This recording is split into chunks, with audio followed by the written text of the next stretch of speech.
देव भगवान की जय। प्यारे कृष्ण कन्हैया लाल की जय।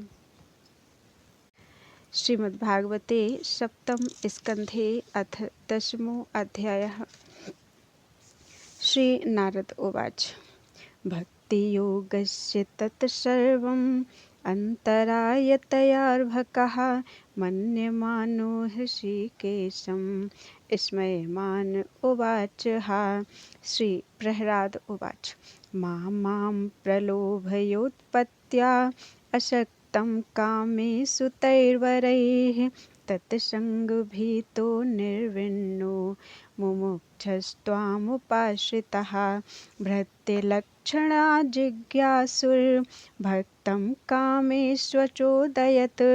भवान् संसारबीजेषु हृदयग्रन्थिषु प्रभो नान्यथा तेऽखिलगुरो घटेत करुणात्मनः यस्त आशिष आशास्ते न सभृत्यः स वै वणिक् आशासानो न वै भृत्यः स्वामिन्याशिष आत्मनः न स्वामी भृत्यतः स्वाम्यम् इच्छन् यो राति चाशिषः अहं त्वकामस्त्वद्भक्तस्त्वं च स्वाम्यनपाश्रयः नान्यथेहावयोरर्थो राजसेवकयोरिव यदि राशिष मे कामान् वरांस्त्वं वरदर्शभ कामानां हृदयसंरोहं भवतस्तु वृणे वरम् इन्द्रियाणि मनः प्राण आत्मा धर्मो धृतिर्मतिः ह्रीः श्रीस्तेजः स्मृतिः सत्यं यस्य नश्यन्ति जन्मनां विमुञ्चति यदा कामान् मानवो मनसि स्थितान् तर्ह्येव पुण्डरीकाक्ष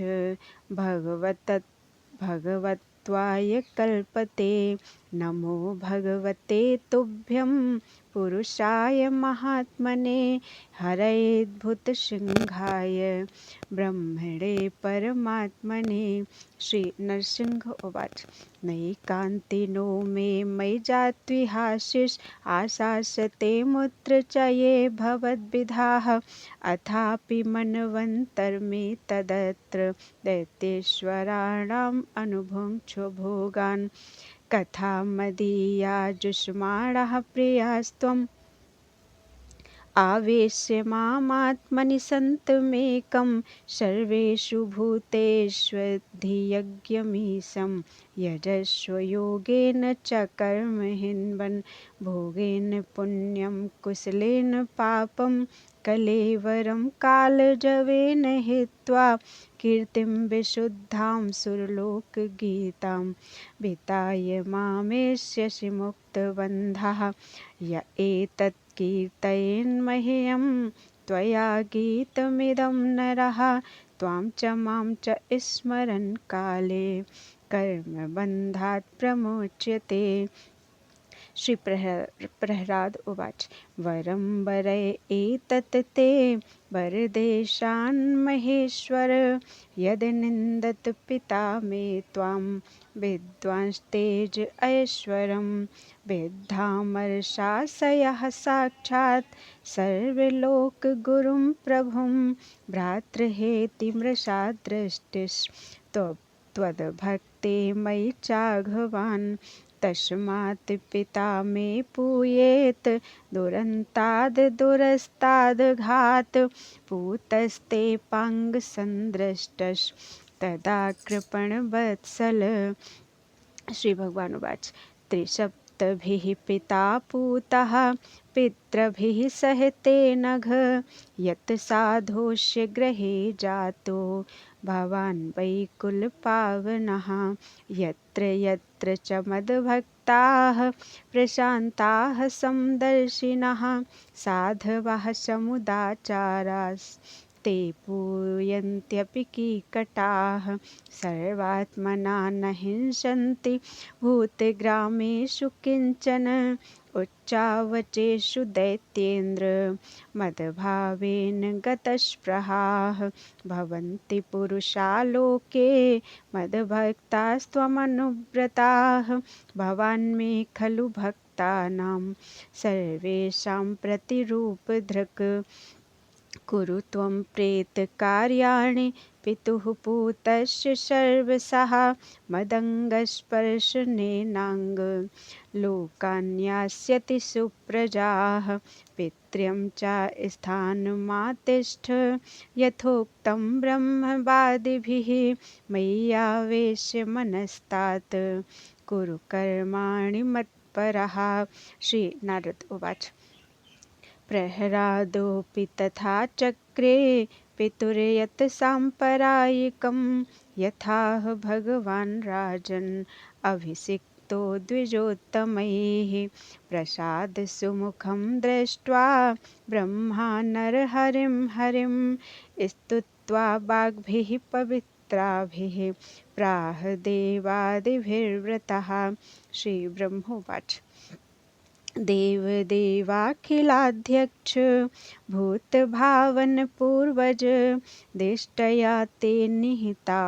पापो लोकसन्तापनोऽसुरः योऽसौ लब्धवरो मत्तो न बध्यो मम सृष्टिभिः तपोयोगबलोन्नद्धः समस्तनिगमान् हन् दिष्टयास्य तनयः साधुर्महाभागवतोर्भकः त्वया विमोचितो मृत्युर्दिष्टया त्वां समितोऽधुना एतद्वपुस्ते भगवन् ध्यायतः प्रयतात्मनः सर्वतो गोप्त्रसन्त्रासान् मृत्योरपि जिघांसतः। श्री नरसिंह उवाच मयिवम्बरोऽसुराणां ते प्रदेयः पद्मसम्भव वरः क्रूरनिसर्गाणाम् अहीनाममृतं यथा। श्री नारद उवाच इति उक्त्वा भगवान् राजन् तत्रैवान्तर्दधे हरिः अदृश्यः सर्वभूतानां पूजितः परमेष्ठिना ततः सम्पूज्य शिरसा ववन्दे परमेष्ठिनं भवं प्रजापतिं देवान् प्रह्लादो भगवत्कलाः ततः काव्यादिभिः सार्धं मुनिभिः कमलासनः दैत्यानां दानवानां च प्रह्लादमकरोत् पतिम् प्रतिनन्द्य ततो देवाः प्रयुज्य परमाशिषः स्वधामनि ययुराजन् ब्रह्माद्याः प्रतिपूजिताः एवं तौ पार्षदो विष्णोः पुत्रत्वं प्रापितौ दितेः हृदि स्थितेन हरिणा वैरभावेन तौ हतौ पुनश्च विप्रशापेन राक्षसौ तौ बभूवतुः कुम्भकर्णदशग्रीवौ हतौ तौ रामविक्रमैः शयानो युधि निर्भिन्न हृदयौ रामसायकैः तच्चित्तौ जहतुर्देहं यथा प्राक्तनजन्मनि ताभिहाथ पुनर्जातौ शिशुपालकरुषजौ हरौ वैरानुबन्धेन पश्यतस्ते समीयतुः येनः पूर्वकृतं यद् तद् राजानः कृष्णवैरिणः जहुस्त्वन्ते तदात्मानः कीटः पेशस्कृतो यथा यथा भगवतो भक्त्या परमयाभिधा नृपाश्चैद्यादयः सात्म्यं हरेस्तच्चिन्तया ययुः आख्यातं सर्वमेतत् ते यन्मां त्वं परिपृष्टवान् दमघोषश्रुतादीनां हरेः सात्म्यमम अपि द्विषाम् एषा ब्रह्मण्यदेवस्य कृष्णस्य च महात्मनः अवतारकथा पुण्या वधो यत्रादिदैत्ययोः प्रह्लादस्यानुचरितं महाभागवतस्य च भक्तिर्ज्ञानविरक्तिश्च याथात्म्यं चास्य वै हरेः सर्गस्थित्यप्येषस्य गुणकर्मानुवर्णनं परावरेषां स्थानानां कालेन व्यत्ययो महान् धर्मो भागवतानां च भगवान्येन गम्यते आख्यानेऽस्मिन् समाम्नात् माध्यात्मिकं शेषतः य एतत् पुण्यमाख्यानं विष्णोर्वीर्योपबृंहितं कीर्तयत् श्रद्धया श्रुत्वा कर्मपाशैर्विमुच्यते एतद् य आदिपुरुषस्य मृगेन्द्रलीलां दैत्येन्द्रयूथपवधं प्रयतः पठेत् दैत्यात्मजस्य च सतां प्रवरस्य पुण्यं श्रुत्वानुभावं कुतो भयम् एति लोकं यूयं नृलोके बत भूरिभागा लोकं पुनाना मुनयोऽभियन्ति येषां ग्रहाणावसतीति साक्षात् गूढं परं ब्रह्म मनुष्यलिङ्गं स वा अयं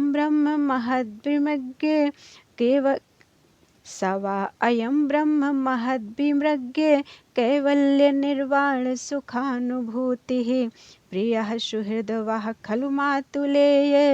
आत्मार्हणीयो विधिकृद्गुरुश्च न यस्य साक्षात् भवपद्मजादिभिः रूपं धिया वस्तुतयोपवर्णितं मौनेन भक्त्योपशमेन पूजितः प्रसीदतामेष ससात्वतां पतिः स एष भगवान् राजन् व्यतनोद्विहितं यशः पुरा रुद्रस्य देवस्य मयेनानन्तमायिना। श्रीराजोवाच कस्मिन् कर्मणि देवस्य मयोऽहं जगदीशितुः यथा चोपचिता कीर्तिः कृष्णेनानेन कथ्यताम्। श्रीनारदोवाच निर्जिता असुरा देवैर्युध्यनेनोपबृंहितैः मायिनां परमाचार्यां मयं शरणमाययुः स निर्माय पुरस्तिस्रो हैमीरप्यायशीर्विभुः दुर्लक्ष्यापाय संयोगा दुर्वितर्कपरिच्छदाः ताभिस्ते शूरसेनान्यो लोकास्त्रीन्श्रेश्वरान् नृप स्मरन्तो नाशयाञ्चक्रुः पूर्ववैरं लक्षिताः ततस्ते शेश्वरा लोका उपासादेश्वरं विभो त्राहि नस्तावकान्देव विनष्टास्त्रिपुरालयैः अथानुगृह्य भगवान् मां वैष्टेति सुरान् विभुः शरं धनुषि सन्धाय पुरेष्वस्त्रं व्यमुञ्चत ततोऽग्निवर्णा इषव उत्पेतुः सूर्यमण्डलात् यथा मयूखसन्दोहा न दृश्यन्त पुरो यतः तैः स्पृष्टा व्यसवः सर्वे निपेतुः स्म पुरौकशः तानानीय महायोगी मयः कूपरशिक्षिपत् सिद्धामृतरस स्पृष्टा वज्रसारा महौजसः उत्तस्थुर्मेघदलना वैद्युता इव वह्नयः